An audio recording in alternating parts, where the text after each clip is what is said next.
Jai Hind everyone. Today's my topic of lecture it is West Asia, where the war never ends.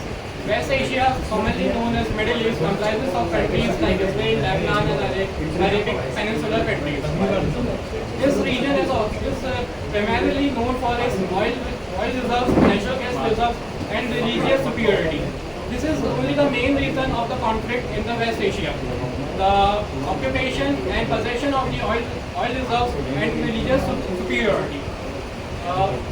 In 1947, after the establishment of State of Israel, because of the Balfour Declaration signed between the Jews and the Britishers in 1918, the condition in the Balfour Declaration was that if Jews supported Britain in the 1918 in the World War I against the Ottoman Empire, they will create a State of Israel in the Palestinian region.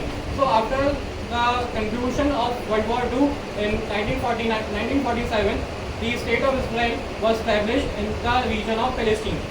This was a turning point in the history of West Asia because after that we have seen several wars in that particular region. The Six-Day War, Gulf War, and War of Attrition is some examples of that conflict in the particular region. There were some small skirmishes between Shia and Sunni militant groups also, so which contributes in the de-stabilization of that particular region.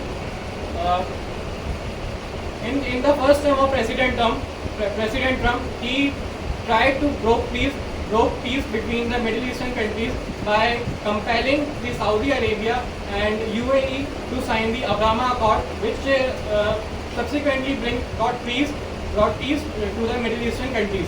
But he did not able to extend the Abraham Accord to the different countries like Turkey, Qatar, and other countries.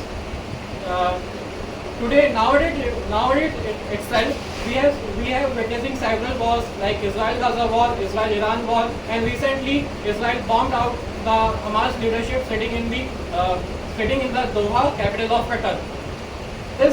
These conflicts are not merely a human crisis but also a setback for the India's ambitious project such as IMAC and INCTC corridor. INCTC corridor runs from Mumbai to Moscow via Iran, and as America has sanctioned the Iranian regime, so making the trade from the Chabahar port uncomfortable for us.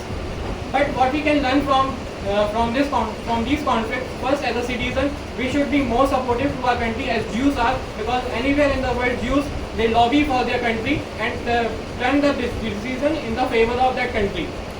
Last but not the least, I would like to conclude my lecture by quoting PM Modi that this is not an era of war, but also quoting a serious that peace comes only when you have strength. Thank you, gentlemen. Have a nice day.